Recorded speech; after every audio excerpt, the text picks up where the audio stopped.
Anak yang soleh itu anak yang tahu kalau dia seorang laki-laki nanti, secantik apapun istrinya, selucu apapun anak-anaknya, sebanyak apapun harta yang dia miliki, sehebat apapun dia di mata anak buahnya, demi Allah, orang tua tidak pernah menjadi nomor 2 dalam hidup.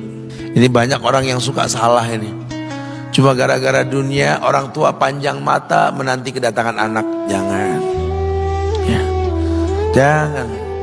Anak yang soleh tahu sekali, sampai kapanpun ibumu, ayahmu, sampai kapanpun. Dunia nggak membuat dia lupa ada berkah keramat dunia hidup di atas muka bumi ini. Dia nggak repot datang ke makam-makam para wali. Orang tua nomor 1 yang dia temui. Ini orang hebat. Ini banyak di antara kita, makam-makam didatengin, di mana saja didatengin, ngalap berkah. Orang tua panjang mata, berlinang air mata menanti, mana anakku? Mana pohon yang pernah kutanam? Mana pohon yang pernah kurawat? Kudengar dia sudah mulai berbuah, ingin kurasakan buahnya. Berani mengeluarkan dana jutaan untuk hal-hal yang gak disyariatkan. Ini orang tua panjang mata. Rela ndak rela, orang tua kita akan mendengar dan melihat.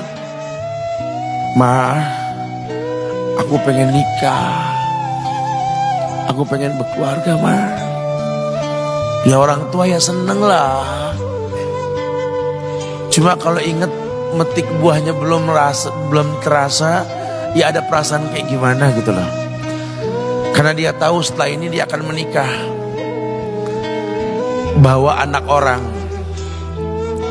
ada kehidupan yang berbeda yang bakal dia rasa. Orang tua makin hari makin rentan, bukan makin seger. Yang perempuan dibawa orang, ya Allah. Baru kemarin perasaan mainin poni, ini anak perempuan kita, betul. Baru kemarin mainin kepangan rambutnya, ya Allah. Ya Allah, baru kemarin perasaan saya titah dia, titah, ya Allah. Belajar jalan, bisa berlari bawa sesuatu, coret-coret tembok, aduh Masya Allah. Sekarang udah gede, dibawa orang, ya Allah, Masya Allah. Yang laki dekat sama mamahnya. Baru kemarin tangan mungilnya kita tuntun, kalau kelepas dia nangis, betul. Sekarang tangannya keker besar, tangan ibunya keriput, betul.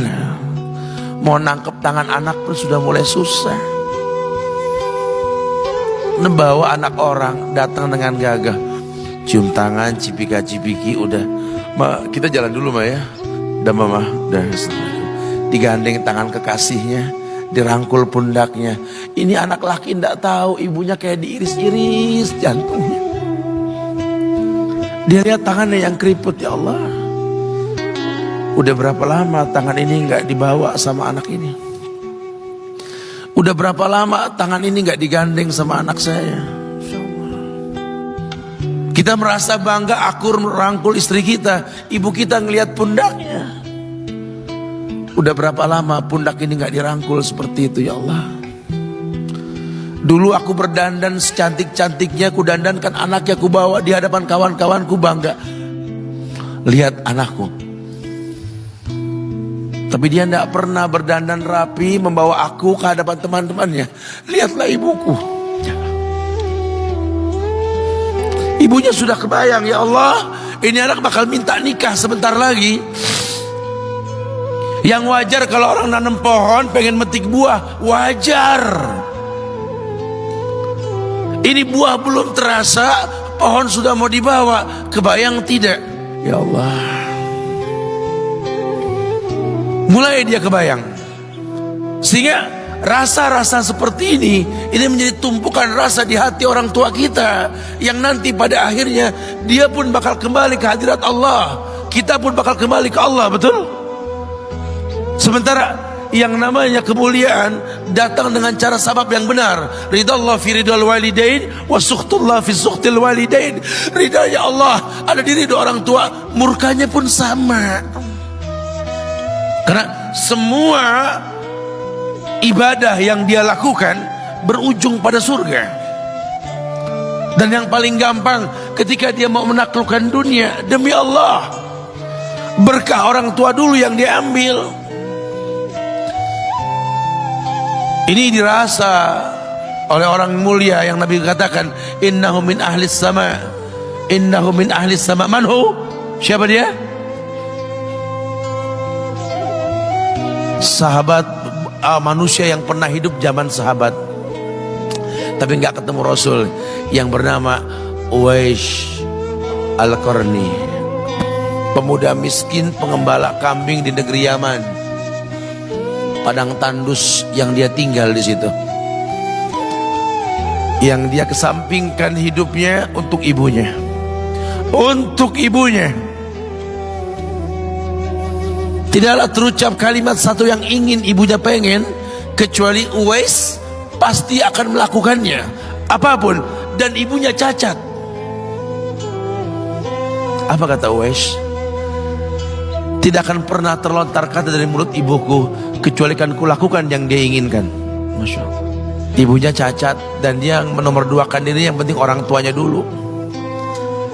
Hingga satu waktu ibunya berkata, wahai Uwais, ibu sudah tua. Andai kematian mendatangi ibu,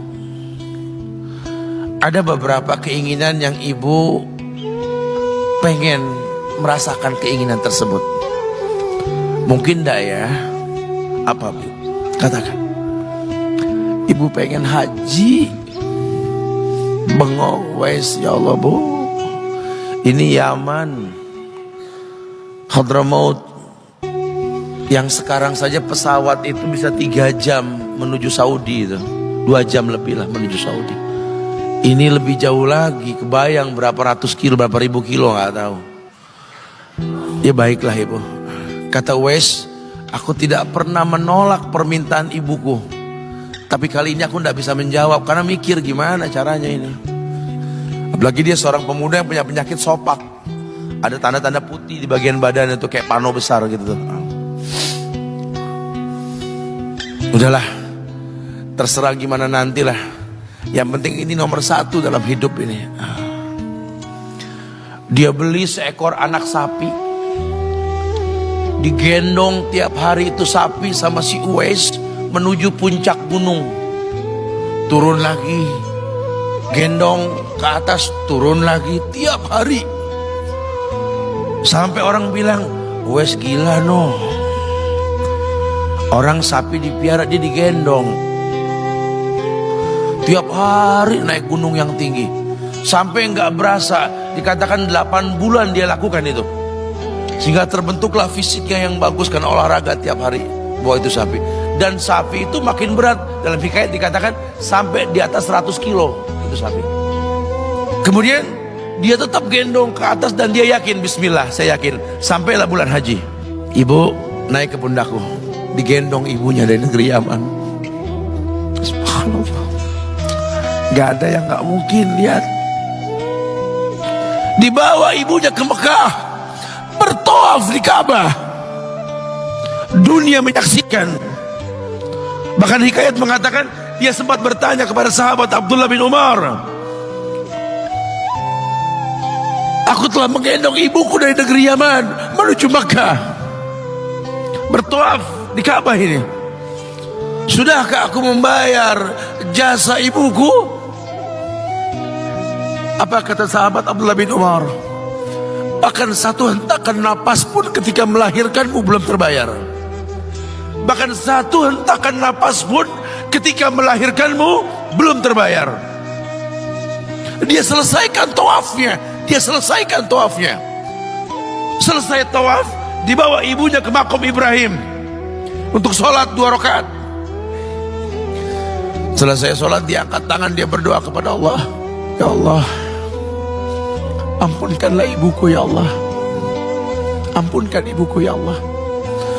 Masukkanlah dia ke sorgamu ya Allah. Masukkan dia ke sorgamu ya Allah. Ibunya berbisik, Uwais, sudahlah, mintalah pada Tuhanmu ampunan untuk dirimu dan sorga untukmu. Wallahi wahai ibu, Allah ampunkan kamu, Allah masukkan kamu ke sorga, cukup untukku, ridhomu yang kubutuhkan wahai ibu. Lihat,